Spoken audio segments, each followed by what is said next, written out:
जय जिनेंद्र। आत्मा चैनल देख रहे सभी दर्शकों का मैं नलिनी स्वागत करती हूँ।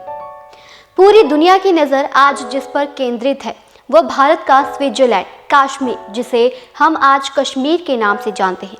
आइए देखते हैं जैन धर्म का इस कश्मीर से क्या ताल्लुकात रहा है। आज हम जिस धरती पर जैनों का एक अंश भी नहीं देखते हैं, वो धरती एक समय पर शत्रुंजय की प्रकृति के रूप में थी। आखिर क्या था उसका इतिहास, आइए हम जानते हैं। बहुत साल पहले की ये घटना है जब जैनों के 5वें तीर्थंकर भगवान श्री सुमतिनाथ का अवतरण भी होना था। मलय देश जितारी राजा श्रुतसागर आचार्य। यह घटना इन 3 पात्रों पर केंद्रित है।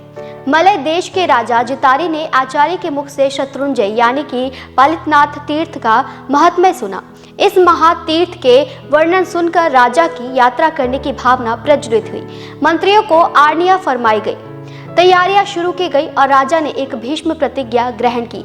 जब तक मैं पैदल चलकर इस तीर्थ की यात्रा नहीं करूंगा तब तक अन्न जल का त्याग। राजा की 2 रानियां हंसी और सारसी ने भी यह भीष्म अभिग्रह किया।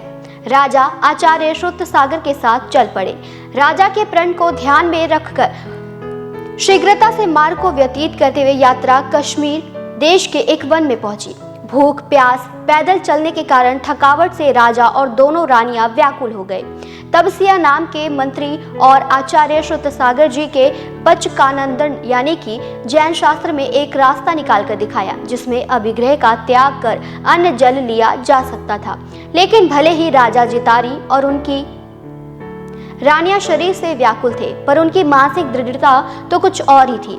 प्राण जाए पर वचन न जाए, यही उनका निश्चय था। राजा अन्न जल ग्रहण किए बिना सो गए। राजा के अभिग्रह से संतुष्ट होकर शत्रुंजय के अधिष्ठायक देव राजा के स्वप्न में प्रकट हुए। उन्होंने फरमाया कि मैं अपने दिव्य शक्ति से शत्रुंजय तीर्थ को यहीं पर अवतरित करता हूँ। जब प्रातः काल में तुम लोग पलायन करोगे तो तुमको इस तीर्थ के दर्शन होंगे। यहाँ पर श्री ऋषभ देव यानी कि आदिनाथ प्रभु के दर्शन करके आप अपना अभिग्रह पूर्ण कर सकते हो। प्रातः काल में जब संघ ने यात्रा शुरू की, उसी समय देव ने क्षण मात्र में कश्मीर देश के उस वन में शारिका पर्वत पर नए शत्रुंजय तीर्थ को बनाकर स्थापित कर दिया। राजा रानी ने दर्शन करके अपना अभिग्रह पूर्ण किया। राजा अपने कार्यों को पूर्ण कर अपने देश लौट आए और उसके पश्चात 7 बार लौटकर राजा ने इस तीर्थ की यात्रा की। पर सिया मंत्री ने जितारी राजा को बार बार यात्रा करने का कारण पूछा तो उन्होंने क्या कहा, देखिए, जिस तरह बालक अपनी माता की गोद नहीं छोड़ सकता, ठीक उसी प्रकार मैं उस तीर्थ को अपनी आंखों से ओझल नहीं कर सकता। इसलिए मेरे लिए यहीं पर एक उत्तम नगर की रचना की जाए। अब बुद्धिमान सिया मंत्री ने अपने मालिक की आज्ञा पाकर वास्तुशास्त्र में वर्णित रीतियों के अनुसार कश्मीर देश की गोद में विमलपुर नाम का नगर बसाया। राजा जितारी ने इस नगर को शत्रुंजय के नाम से पुकारा।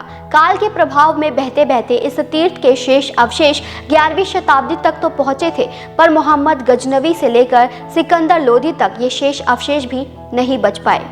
अब हम शास्त्रों में छुपे हुए कश्मीर की कहानी के पृष्ठ भी खोलना चाहेंगे। जीसस क्रिस्ट के लगभग 1445 साल पहले कश्मीर की राजगद्दी पर शकुनी राजा के पर पौत्र सत्य प्रतिज्ञा अशोक महान बैठे।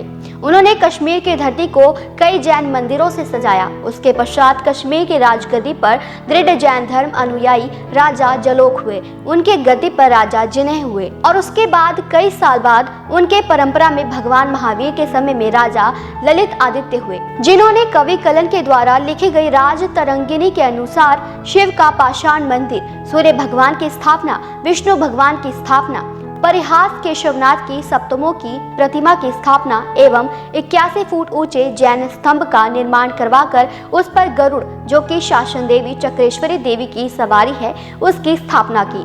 भगवान महावीर का कश्मीर में आगमन श्रीमाल पुराण के अध्यत्त उत्तर के श्लोक 23 से लेकर 30 तक वर्णित किया गया है।